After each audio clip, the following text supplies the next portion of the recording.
আসসালামু আলাইকুম। আমি মিরাজ সিগি পডকাস্টে আজকে খুব গুরুত্বপূর্ণ একটি টপিক নিয়ে আলোচনা করব, যে বিশ্ববিখ্যাত একজন দায়ী ডক্টর জাকির নায়েক।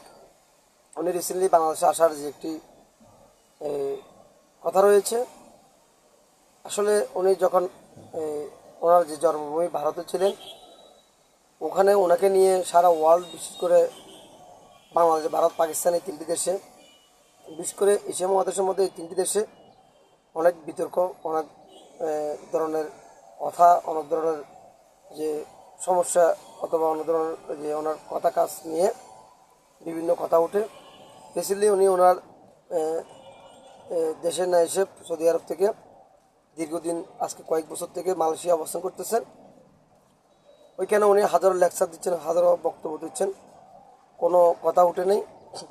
যখন তিনি ভারতে ছিলেন তখন ওনাকে নিয়ে অনেক কথা উঠছে। মূলত ভারতীয় যে বিশেষ করে সরকারের যে যারা আছেন দায়িত্বে, তাদের একটি চিন্তা চেতনা, উনি ইসলামের যে রিলিজিয়ন সেটা নিয়ে উনি কথা বলে সেটি উনি ছড়া দিতে চাই।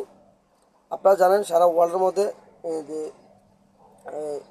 হিন্দু ধর্মাবলম্বী, বিশেষ করে সনাতন ধর্মাবলম্বীদের একটি প্রধান কেন্দ্র এবং সংখ্যাগরিষ্ঠ ওনারা এখানে বেশি।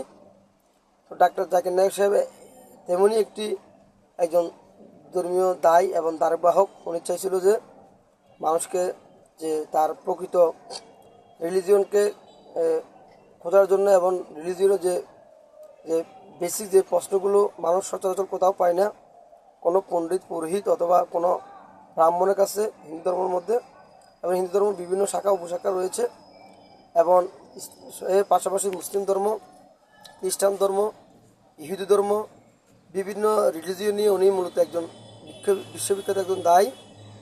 তো মূলত ওনাকে ওইখান থেকে তাড়িয়ে দেওয়ার জন্য, ওনার প্রচার প্রচারণা বন্ধ করার জন্য পিস টিভি যে ভারত সরকার অনেক প্রচেষ্টা করেছিল। দিন শেষে উনি যখন সৌদি আরব ছিলেন তখন ওনাকে দেশে ঢোকার একটি নিষেধাজ্ঞা দেওয়া হয়েছে, এবং উনি দেশে ঢুকলে উনি আটক হবেন।